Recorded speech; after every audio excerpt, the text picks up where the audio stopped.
led by Speaker Moses Wetangula and Speaker Amason Jeffa Kingi.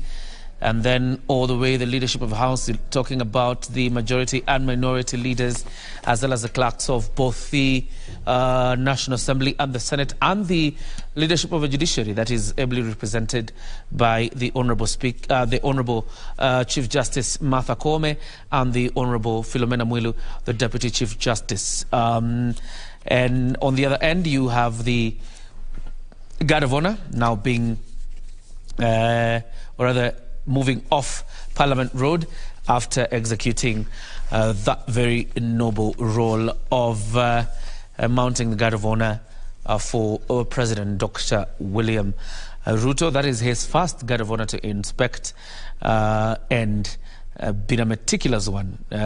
He's quite a speedy person, as you could see.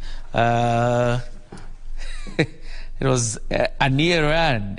And there goes the President, together with the leadership of the executive, judiciary and legislature, as he heads to the chambers of Parliament. There will be a bit of holding at the Speaker's office, maybe even sign the visitor's book, and then after that, the President will head to the chambers to address members of the Senate and the National Assembly. But you remember, he's not... he's quite familiar with some of these scenes, owing to the fact that he has been in these chambers for 26 years, if I'm not wrong, yes. He has been there for 26 years as the Member of Parliament for Eldoret North from 1997 to 2013. 26 years of representing that constituency uninterrupted, and was an avid debater during his time as Member of Parliament, then became Deputy President 2013 to 2022, and now the President of the Republic of Kenya.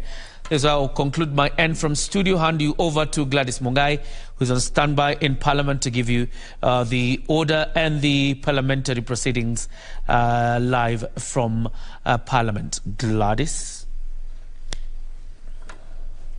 The Kenya Broadcasting Corporation and the Parliamentary Broadcasting Unit. A lot has been lined up before the floor this afternoon, with a lot of expectation in regards to the President's speech. And this will be his very first inaugural speech before a joint parliament, the first one. And this is in regards to the requirements in the Constitution of Kenya, on Article 132, subsection 1, that requires the President to address a new parliament, a newly elected president, a newly elected parliament, rather. And under the provisions of that particular article is that pursuant to a notification from the President, a notification directed to the Speaker of the National Assembly, that is Moses Wetangula, as well as the Speaker of the Senate, Honourable Amason Kingi, Parliament, and this is the two houses of the bicameral Parliament, are going to have a joint address from the President today.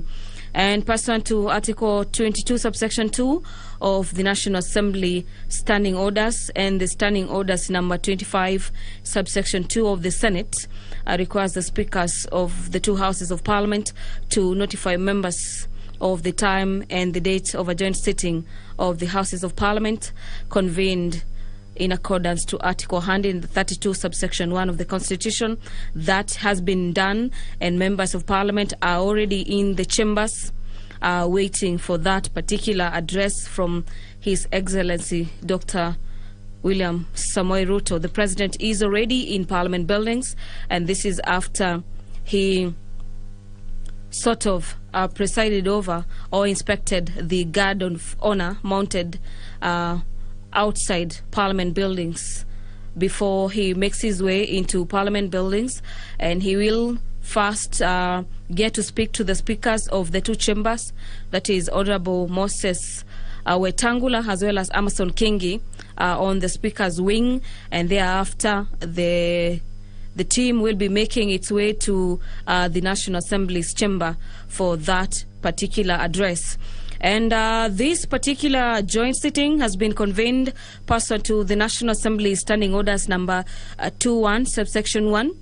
And we'll be having the Speaker of the National Assembly as well as the Speaker of the Senate first address members of Parliament, notifying them that they have a guest who happens to be the President of the Republic of Kenya for that particular address, and thereafter he'll be inviting the President to address the nation in regards to the opening of the 13th Parliament as well as his agenda for the members of the public.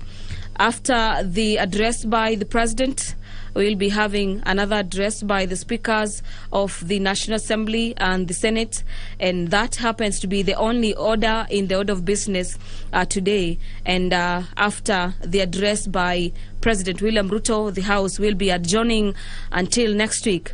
But of importance to Kenyans is what the President could be making his remarks on the floor of the National Assembly today in this particular joint sitting.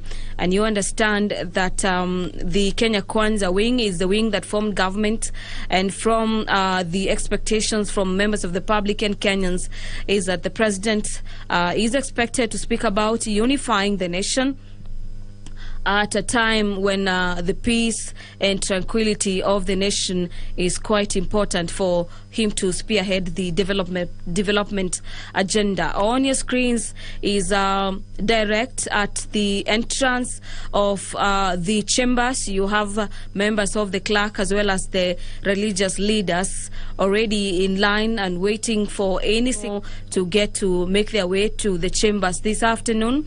And this is to allow for the President to make his remark. You'll understand that the President has a lot in regards to his manifesto. He has made a couple of speeches and agendas in regards to his maiden speeches that he has made not only in Kenya as well as in the United Nations General Assembly. On your screens at the moment, members of the clerk as well as members of the religious bodies, relevant religious bodies in the country, as well as the judiciary, the executive, another executive wing of government, the judiciary, making their way to the chambers this afternoon. They are being led by the Chief Justice Martha Koome, closely followed by Deputy Chief Justice Philomena Mwilu, as well as the judges of the Apex Court, now making their way into Parliament this afternoon, where they have the spaces already set out for them to reserve for them as they follow up on this particular speech by the President, a highly anticipated speech by members of the public, not only in Kenya as well as from the neighboring countries. We'll be waiting to hear what the President has in store for the nation as well as for probably matters that may affect the East African community as well. You understand that matters